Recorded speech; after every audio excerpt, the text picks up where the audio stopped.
What's up, guys? This is Ryan Johnson with MoneyBass.com, and today we are out here on the lake and just wanted to take a few minutes to answer a subscriber question. Again, if you guys have not subscribed to the channel, please take a look at my catalog of videos, see if it's something that you're interested in. Tournament videos, do a lot of tips, tricks, things like that as far as lure selection, different techniques and things like that, and also fishing a lot of different lakes for largemouth, spotted bass. And can't forget, every Tuesday and Thursday we do electronics tutorials also. So whether you have Humminbird, Garmin, Lowrance, there's a lot of guys that will be in the comment section that can offer suggestions and help to guys that may be running into issues or just looking to get better with your electronics. But let me go ahead and just hop to my channel real quick and find the question that was just recently asked by one of the subscribers, and also just give a few shout outs because I really appreciate you guys supporting the channel and continuing to stay active in the comment section. All right, so let me see. All right, so here we go. This question comes from C Cogger 11, and this was on the video. Let me see. The title of this video was Lake Lanier Bass Fishing, Flipping Spotted Bass. It was just a little quick video of me out here on the lake just catching a few fish. And his question is, I'm having troubles in 40 to 50 feet in the down mode seeing my jig. It gets lost around 40 feet. These are some big spoons we ice fish with. Do you have any recommendations or tips? So basically he's fishing in down mode using his Mega Live, and he is having problems with being able to track his bait once it gets down to around 40 feet. So I already replied to his question. Let me just put in here real quick my reply, and then we'll actually just do a little bit of recording so I can show you guys some footage of what I was suggesting to him.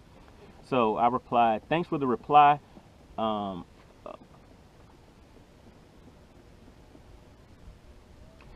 I replied, set the down mode within 5 feet of the depth that you are fishing.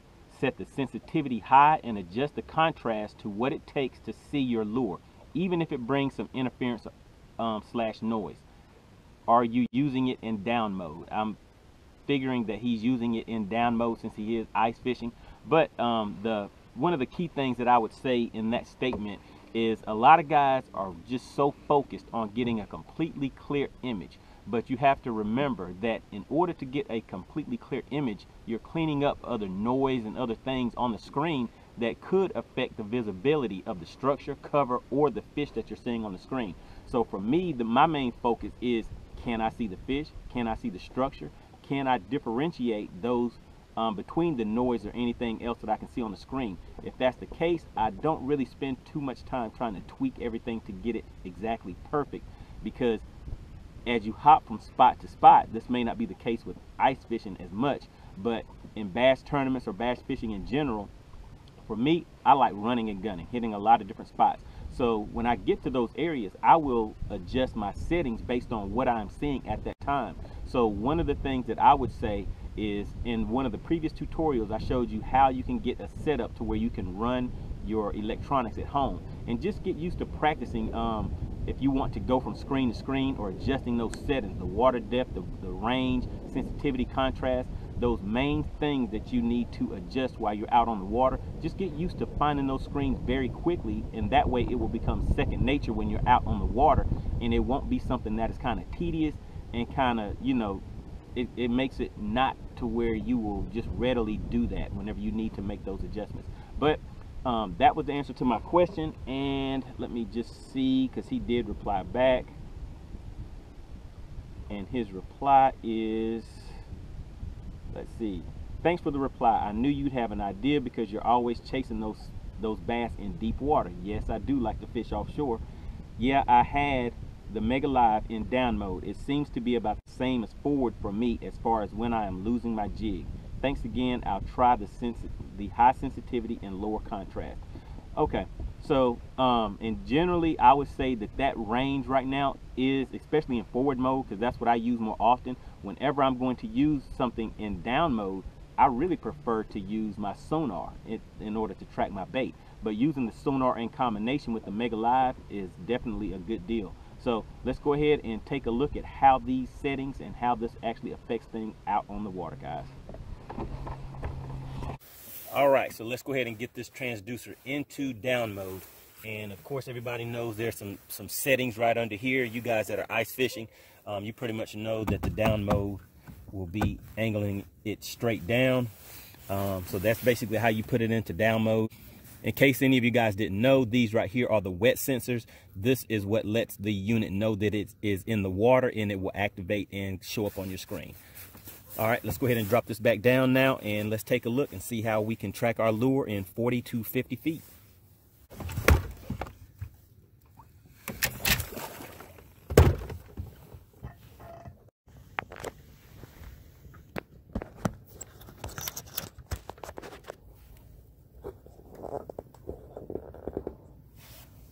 All right, these are fish right here on the screen.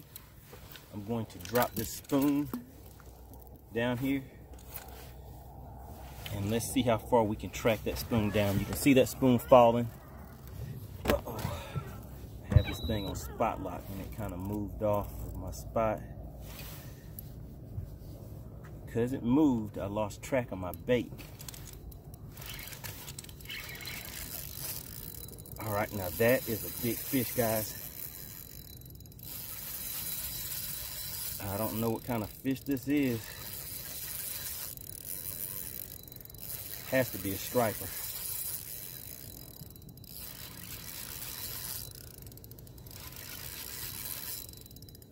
All right, you can see that fish coming up right there. You see him on the screen. And let's see what this is. It is a bass.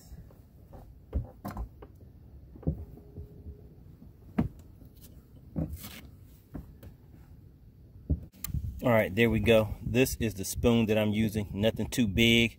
I know you said in the question that your spoons are probably a lot bigger than this, but this will just kind of give you an indication of the size that I'm using here and what I'm seeing on the screen. So let's go ahead and drop this back down there and see how well we can track it. And where I'm at right now, as you can see, there's a lot of timber and things down there, so I don't want to drop it too far. But let's just go ahead and let this fall down. The other thing that we kind of have to keep in mind is, all right, there's the bait going down. Let's just see how far we can track it down. So that's 30 feet. And see right there at the top of that tree, I do not want to get hung up in the trees, but that's 30 feet right there. And you can kind of see it going in and out. I'm guessing that's depending on which side the spoon is actually reflecting off of. So I'm bringing it over here to the left of the boat. You can't really see that right now,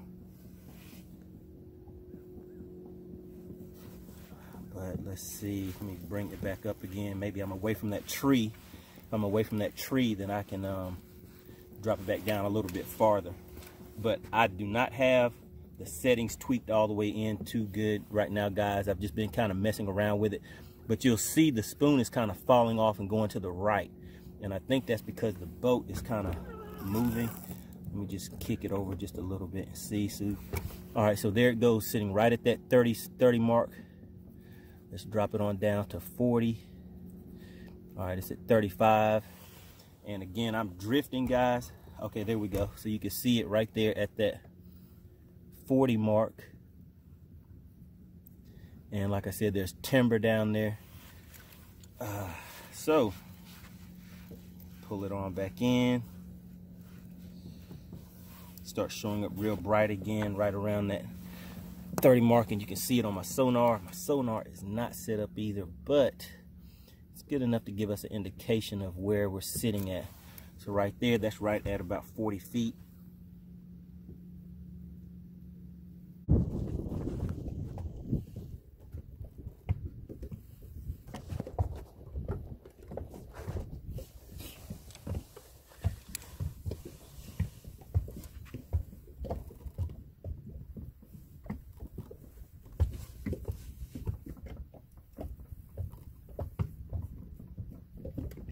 All right, there we go. We can see it at 20. All right, can you still see it? Looks pretty bright there, but it kind of goes in and out at that, what is that, 30-foot mark. There we go. Let's drop it on down. I saw some fish down here also. Maybe I'll be able to get another one to come up. but let me find that bait again. All right, there we go. It's right in there at 40 feet, nice and bright. And I am on spot lock, so it's moving around. But when it spins and gets in the right location, then you can see it right here. So I'm moving it around at that 40-foot mark. All right, my transducer's still moving, so it may be out of range right now. Let me try moving the spoon around a little bit. All right, there goes some fish that are coming over there. There's some fish right over here. All right, there's a fish right down there where the bait is bouncing at. He's kind of going in and out, and that's because my transducer is moving because I'm holding it on spot lock. All right, so when it lined up again, you can kind of see it right there. But what I'm saying, guys, is if you guys are ice fishing, I'm thinking that it'll be a lot more stationary than me out here on this boat trying to keep everything lined up so that I can see it inside of the transducer. That looks like another fish over here that's moving over that way. All right, let me see if I can get it lined up again, guys. And then I will show you the settings that I have it on. There it goes. It just came in right there again. But like I said, you can't see my trolling motor head, but it's moving back and forth because of the current and wind has kind of picked up on me a little bit. But I'll show you the settings real quick, guys. Right now I have my sensitivity all the way up and my contrast is on 8. So you just have to kind of play with those and get it to where you know what works best for you. But I just leave that up there for a second so you guys can take a look at it. Color palette 3. So just try playing around with those color palettes too, guys. So maybe that'll help you out. All right, here is some bonus footage for you. Basically what I have found is it really depends on the type of lure that you are using too, as far as how deep that you can get a clear image on this. All right, so I'm dropping this down, and this is just a shaky head worm on a regular jig, 1/4 ounce jig head. And you can see that thing dropping down at 20. There's 25, 30. My trolling motor just moved on me. I've been keeping it in place for a while. Okay, there we go. You can see it all the way down. There's 40. You see it right there at the bottom. That's the bait right there. I'm jigging it up and down. And I was on this 10 and the 12. Let me do it one more time and I will show you how it looks on the 10 also. All right, here we go. Gonna drop it down again. Let's see, as soon as it comes into the screen, there it goes right there. Let's look at it on the 10, and these have 2 different settings on here, so I'll show you the settings that I have on each. So on the 12, the other problem I'm having, guys, is just kind of staying in one spot. There we go, 35 feet. There it goes at 40 feet on the 10. So you can still see it. Again, guys, remember I'm kind of drifting. But let me just, okay, so now it's sitting on the bottom. Let me reel it in just a little bit.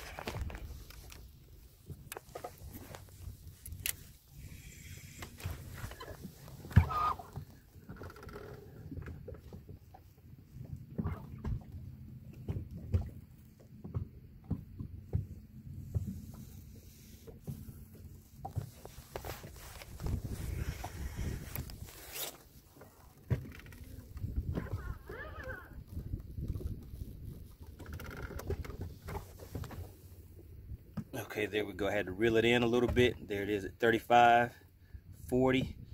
I'm jigging it up and down again. And let me just take it down a little bit farther. And let's come down here and take a look at the 10. All right, straighten the trolling motor back up again. Hold on one second.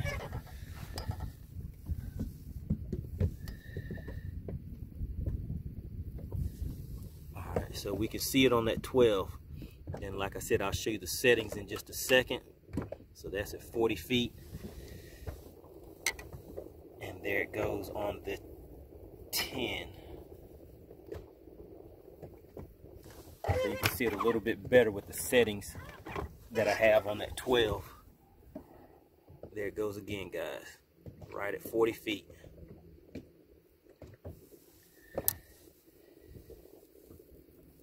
And there it goes on the 10. So like I said before, whenever you change those settings, you try to get a clear image. You get a clear image, obviously, because you can see the kind of distortion and things like that, as opposed to that 10 is clear, but it's not getting that same quality. let me go ahead and show you the settings that I have on both of these. So here we go on the 10. Sensitivity is 11, contrast at 13, dynamic contrast off. When we go to the 12, we have the sensitivity on 20 and the contrast is on 8. So that is the difference. And I will do one more thing, guys. I will put both of them on the same setting that I have the 12 set on, and let's see if it makes a difference on that 10.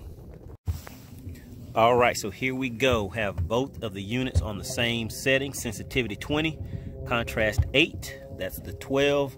Sensitivity 20, contrast 8. That is the 10. And let's go ahead and drop this bait down here. And let me just exit out of both of these screens. You can see the bait dropping down. All right, it just stopped for a second. There we go, down at 20. 25. I can hear the trolling motor moving, but it's still staying in focus. All right, there we go. Look at the 10. So with those settings, that 10, you can still see it all the way down to 45 feet. All right, let's go ahead and drop the spoon and kind of control the fall rate on that. There we go at 15 feet, 20 feet, 25. And as you can see, that spoon is starting to get faint right there at that 25 to 30 foot range. And the thing that I'm thinking is because of the shape of that spoon. I'm not sure, but it definitely has something to do with the lures that you use on here as far as which ones show up better. But that's it for today, guys. Again, hope this bonus footage helped you out. Make sure you like, subscribe, and leave a comment. Let me know what you guys think. Let me know what type of results you're getting and what settings you have yours on. All right, guys, see you on the next one.